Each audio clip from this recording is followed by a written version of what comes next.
Essa questão é de 2014 para o cargo de assistente de advocacia.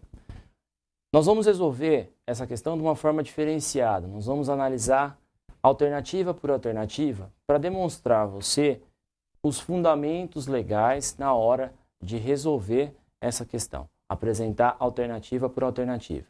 Mas vamos lá, primeira coisa, o enunciado da questão. Fecha aqui na tela comigo, vamos lá. A Lei 5869, de 11 de janeiro de 73, instituiu o Código de Processo Civil.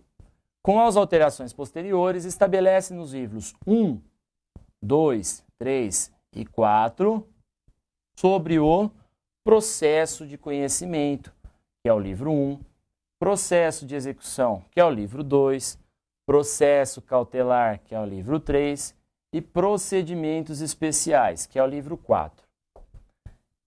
Em relação ao processo de conhecimento, compreende-se que, bom, antes de nós solucionarmos essa questão, veja que coisa interessante que as bancas de concurso gostam de fazer. Ela colocou uma série de informações aqui para você que são totalmente desnecessárias. Primeiro, ela disse que a Lei 5.869, de quando? De 11 de janeiro de 73, instituiu o Código de Processo Civil. Bom, se nós tivéssemos riscado esse primeiro parágrafo aqui, nós chegaremos no quê? Com as alterações posteriores, estabelece nos livros tal, não mudaria nada o sentido denunciado dessa questão. E mais, se nós excluíssemos isso daqui, tudo isso daqui, em nada mudaria o sentido da nossa questão. Por quê? Aonde está a pergunta que essa banca quer fazer? Em relação ao processo de conhecimento, compreende-se que nada lá de cima vai auxiliar você na resolução dessa questão. Mas veja então a alternativa 1. A. Pode fechar na tela. A jurisdição civil deverá ser contenciosa. Eu já chamo a atenção aqui para você nessa questão aqui do deverá ser contenciosa. Por que que eu chamo a atenção para você? Pelo seguinte, a partir do momento que eu falo deverá, eu isento qualquer outra possibilidade. Ou seja, obrigatoriamente deve ser cumprido aquilo. Então, a hora que eu leio aqui, a jurisdição civil deverá ser contenciosa, eu excluo qualquer outra possibilidade de jurisdição. Ah, professor, mas existe outra modalidade de jurisdição sem ser a contenciosa? O que seria contenciosa?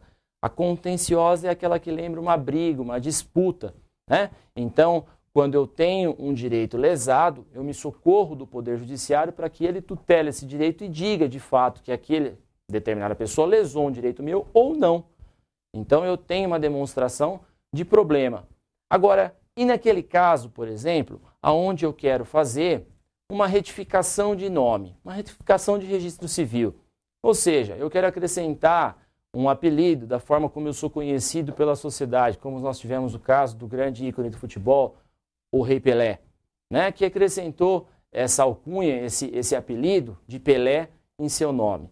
Veja, não tem nenhuma briga, mas eu preciso da atuação do Poder Judiciário para quê? Para que ele autorize que seja feito a retificação do registro civil.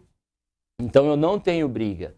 Logo, a jurisdição, o Estado dizendo o direito para mim, não necessariamente eu preciso ter o quê? Uma briga. Tá certo? Então, de imediato, a gente já exclui essa questão. Basta saber o quê? Que a jurisdição ela é contenciosa ou voluntária. Veja aqui na tela o que diz o artigo 1º do Código de Processo Civil. A jurisdição civil, contenciosa e voluntária. Na alternativa, ele disse o quê? Que deverá ser contenciosa. E a gente viu que essa palavra está errada.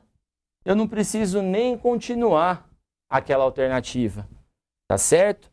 Então vamos para lá. A gente já sabe que ela aqui está errada. Vamos para a alternativa B. A relação jurídica de cuja existência ou inexistência depender o julgamento da lide e no curso do processo se tornar litigante, ou seja, somente a parte requerente poderá requerer que o juiz a declare por sentença. Outra palavrinha aqui muito complicada em termos de concurso, a palavrinha somente. Deverá, somente, são palavras que nós temos que tomar muito cuidado, além de nunca, sempre, tá? Então, olhe já com um pouco mais de atenção. Ah, professor, você está querendo dizer que não está certo as questões que levam essas palavras? Não, não foi isso que eu disse. Eu disse para você redobrar a atenção, tá? Olha com relação à alternativa B, olha o que diz o artigo 5º. Se no curso do processo se tornar litigiosa relação jurídica de cuja existência ou inexistência depender o julgamento, veja, é o mesmo título, é o mesmo enunciado daquela alternativa. Qualquer das partes poderá requerer que o juiz a declare por sentença. Então, olha aqui, ó. Qualquer das partes e não apenas uma das partes.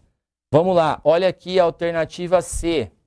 A incapacidade processual ou a irregularidade da representação das partes e terceiros, verificada pelo juiz, levará à marcação do prazo de 5 dias para sanar o defeito, e não fazendo, o processo será extinto. Vamos ver o que diz aqui na alternativa C, o artigo 13. Ele diz o seguinte, que verificada a incapacidade processual ou a irregularidade da representação das partes, o juiz, suspendendo o processo, marcará prazo razoável. Então, ele não estipulou nenhum prazo, como diz aqui. Aqui, ele foi taxativo, ele disse um prazo de 5 dias. Logo, está incorreta. Agora, vamos ver aqui a alternativa D. A requerimento ou de ofício, o juiz ou o tribunal condenará o litigante de má-fé a pagar a multa não excedente a 1% sobre o valor da causa. Bom, com relação à litigância de má-fé, é necessário saber o quê? Que a multa ela pode ser arbitrada tanto de ofício como a requerimento do juiz, tá certo? Ou por requerimento, desculpe, tanto ao ofício, conforme o juiz queira, ou a requerimento das partes. E que a multa será de quanto? Segundo o artigo 18, o litigante de má-fé vai pagar uma multa não excedente a quanto? 1% sobre o valor da causa e a indenizar a parte contrária dos prejuízos que esta sofreu, mais os honorários advocatícios e todas as despesas que efetuou. Logo, então, a nossa alternativa aqui é a letra D, ok?